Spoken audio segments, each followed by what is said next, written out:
Hello and welcome to this episode of Voices of Fostering. Thank you so much for joining us. Now, today we've got a couple coming back to the podcast. It's lovely to have you back with us. Welcome, David and Rachel. Hi, Helen. Thank you for having us again. Hi, guys. Oh, thank you so much for coming on because I know that your lives are quite busy, aren't they? Tell us how many children and young people you have in your household. We have 8 young people in our household, including Wow. birth children and kids that we foster. So yeah, it's busy. It's under 17. Wow. So it's a very, very busy household.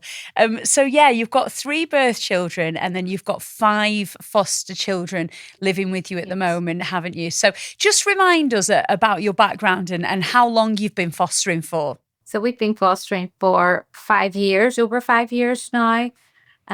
My background was with early years and working with young children, and David's was with sales in concrete and mortar, and just shows you don't have to have a background with children to do foster care. Yeah. So that's what we did before. And sorry, what was the next part of your question? Yeah, just how you sort of got into fostering, because obviously, you know, you've got 3 birth children. What was it that made you think, you know what, we've not got enough kids in the house, we need more? What was it that made you think that? Well, we've been very blessed. We've been able to build our own house out in the countryside, which we always wanted to do. And we were quite involved with church work, both of us, before we even met each other. And we always had a love for kids, and especially children who were maybe slightly disadvantaged. And I think that just there always was a care for other children, basically.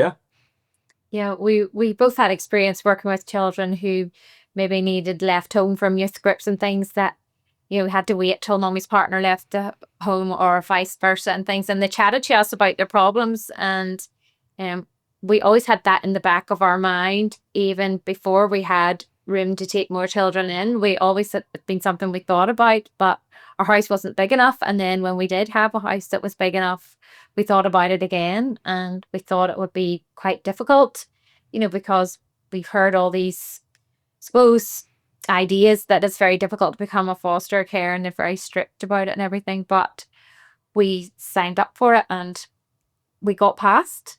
Yeah. And in particular, you guys have been quite vocal about how you really enjoyed the assessment process, didn't you? Yeah, I probably found out more about Rachel than I ever knew about her going through the process. And I think the same about me. It's quite, they go into things quite in depth. You know, they go through every part of your life from you were a child basically right through until now, and there's no stone unturned. And yeah, for us, quite a good thing, and it's quite interesting, and that's because the children have to be kept safe. But our process was through Kindercare Foster Agency, and they were brilliant, and it was an enjoyable process. And they have all these, you know, it's basically a big book they make about your life. Yeah. But it's very interesting, and getting some, you know, feedback from friends from a long time ago and things. It's actually a very nice process, we find. Yeah. And David, you said you learned things about Rachel. Did you find that it was quite a bonding exercise for you both then?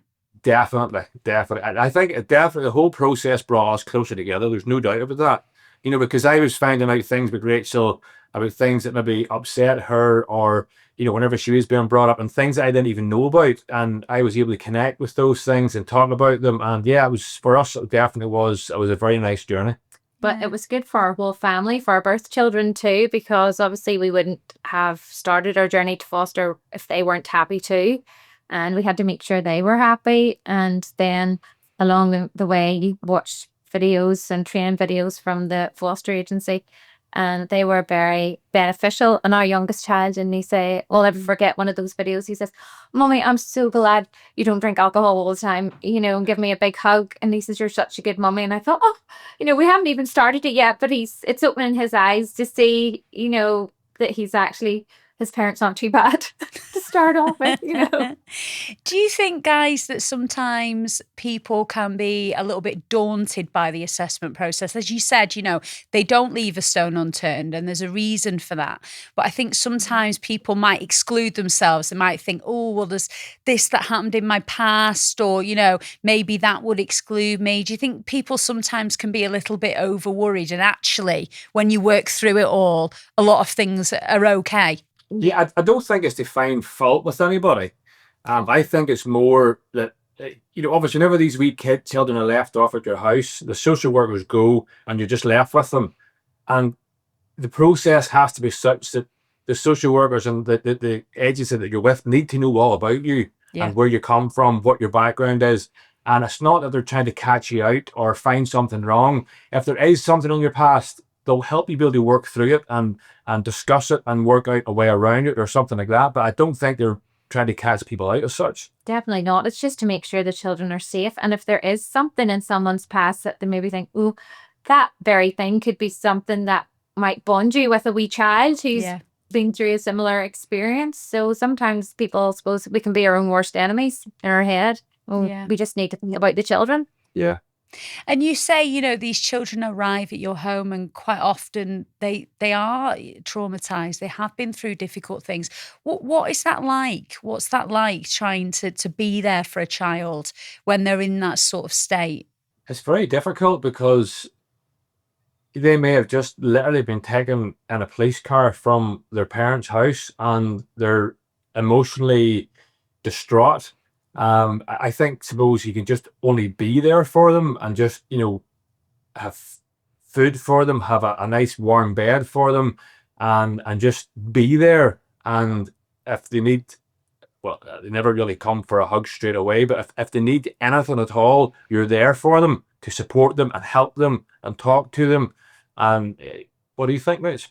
It's just, I just immediately have these images flashing into my mind of when children have been brought for the first time.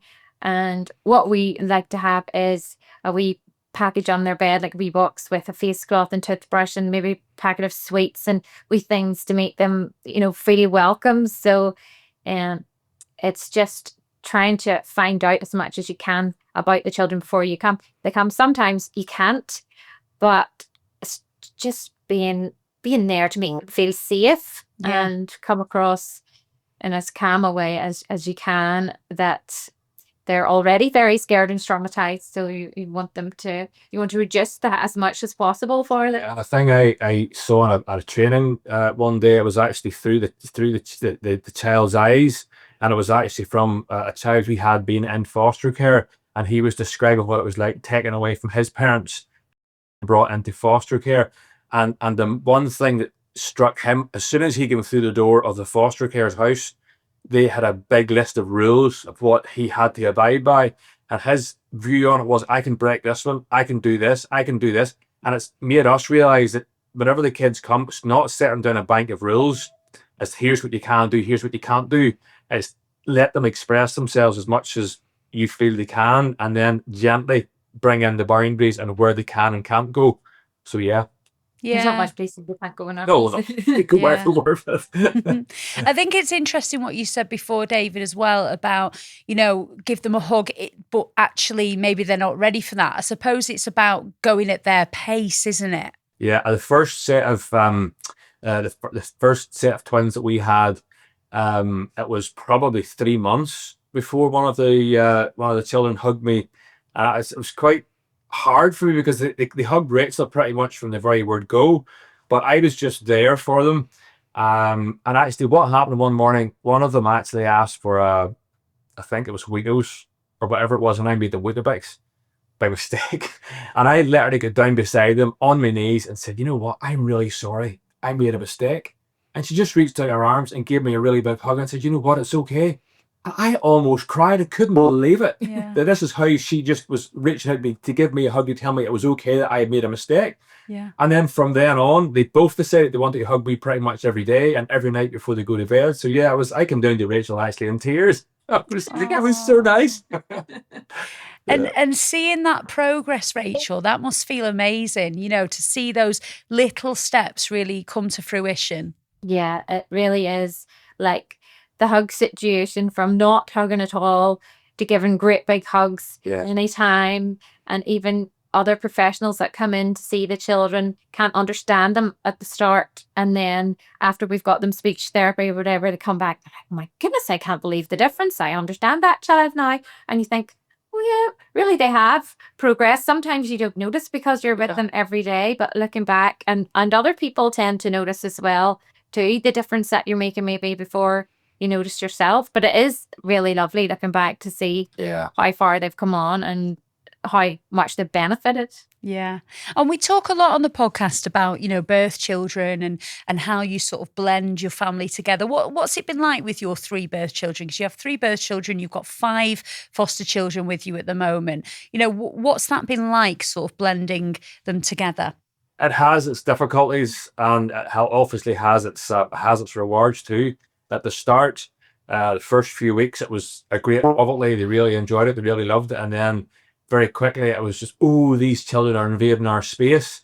But then after a wee while, everything just migrated fine. Everything was great. And then we actually went on holiday this year to Spain, took everybody with us. And we were debating whether we should take the baby with us or not, because she was quite young.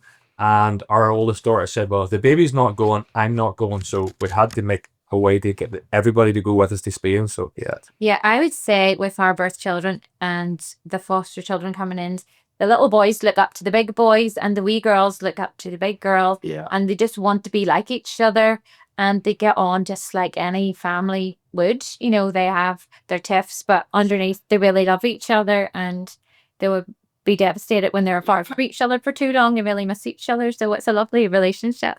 It's Oh, that's just a big amazing. family. Yeah. Yeah, incredible. And do you feel like you're really supported by your agency? You've got very, very busy lives, lots of children, lots of things to manage. Do you feel like there's always help and support there if you need it? Yeah, definitely. Kendra Care has been amazing from the very, very start. They have been there to support, help, and like Anna would be our social worker. She is on with us pretty much every day, one thing or another, and there's support there all the time, no matter what it is you need.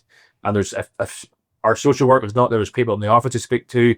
The support is just fantastic. There's somebody there 24/7, but they've got like a toddler group started. They've got coffee mornings for other foster carers to meet up and talk. I love going to these. And then I think they've started a new thing now for the actual birth children to meet up as well. For the birth children to come in and talk about their experiences and what it's like to have foster children in their home, and then what it's like whenever those children leave and things like that. So I think that's really, really positive too. yeah, Yeah. we definitely can't speak highly enough about our foster agency. Even on the lack of, it's great to have the support of your own social worker there, that somebody's always got your back. Yeah. I think that's important. That is very important. Yeah, Yeah. that's really good Yeah. to hear. So what are the ages that you've got with you at the moment then of the 5 foster children that you've got in your care? We have 2 are age 10, 2 are age 7, and 1 was 2 last week. So it's 2 sets of Wow. twins. Mm-hmm. Wow. Amazing. And am I right in saying you had a baby who was 2 days old? Is that the 2-year-old that you've got with you now? No, No, that's different. that's- Right, okay. So different you babies. had a 2-year-old baby, a 2-day-old baby come and live with you. What was that like? She was so tiny. She was only just 5 pounds, and our 3 birth children were all like 10 pounds, massive babies. So Yeah. it was very precious, obviously, but It's just amazing. a huge responsibility. But it was lovely and very well. Obviously, you're up through the night like you would be with any wee baby 2 days. It's nice because it's not your own child, so you don't have the same pain and tiredness that you would have had, for Rachel having her own child. Yeah. We had more energy and stuff. Lovely, actually, because you have the absolute joy of a newborn baby, but you don't have to be pregnant. It's just go through the labor. But then she was gorgeous, and we still have a really great relationship with that wee baby now. She got to go back to her mummy. Her mummy did really well and worked really hard, and I had a communication book with her that we wrote to each other in, and we still get photographs and we still meet up with them twice a year. At least twice a year. Yeah. And it's Wow. lovely, the relationship that's developed out of that, and with the grandparents too.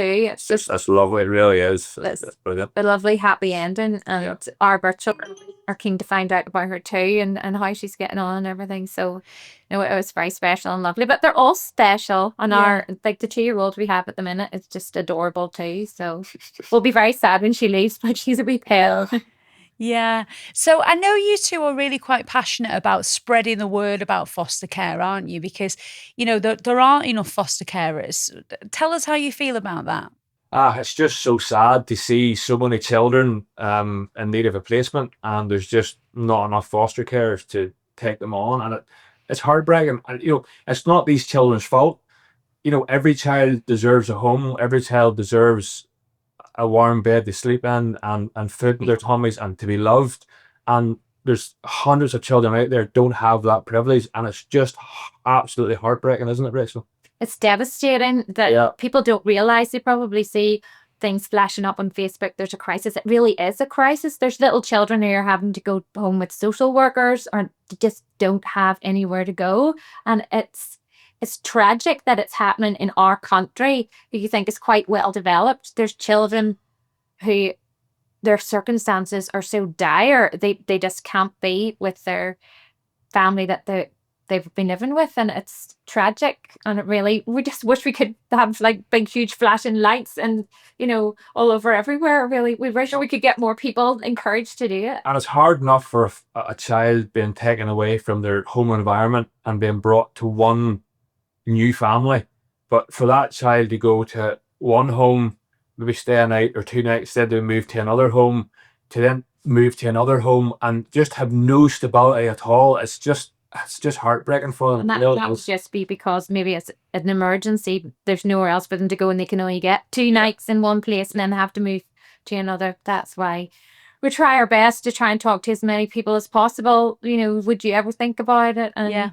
there are lots of positives about being Yeah, foster. absolutely. We Yeah. do enjoy it. Yeah, so if Um, anybody was watching or listening now that's maybe, on the edge and they're thinking about it, how would you encourage them to go for it? Just don't think about it. Go for it. There's little children out there who need you, and you would love them so much, and they need your love. So go for it.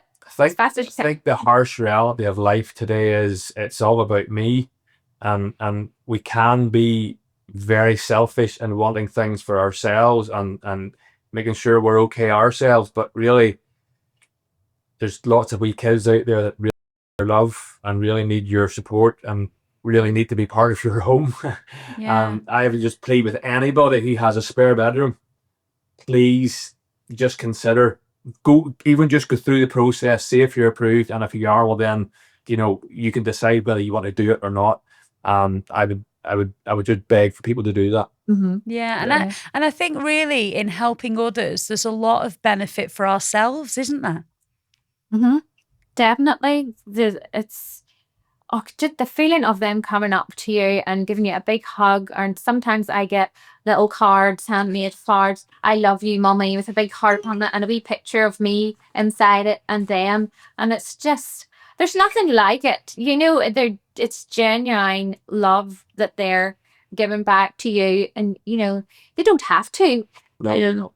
And if they don't, that's up to them. But it's just, there's nothing beats the feeling of knowing that you have made them feel safe and feel loved, and they're happy to come up and either give you a hug or tell you their problems or talk about what's going on. And it's just, you just think, "Oh, when you're going to bed, I know we've helped them today." It's such a nice feeling knowing that you've made even a tiny little difference in somebody's life. Well, I think that's a lovely point to end on. So thank you so, so much, David and Rachel, for taking some time out of your busy day. You've got 8 children in your house. I'm sure you've got lots of stuff to do. So thank you so much for talking to us. And hopefully we'll catch up again soon. Yeah. Yeah. Thanks, guys. All the best. Thank you. Bye. Thank you so much for joining us for another episode of Voices of Fostering. If you'd like to find out more, head online and search National Fostering Group and make this the year you foster.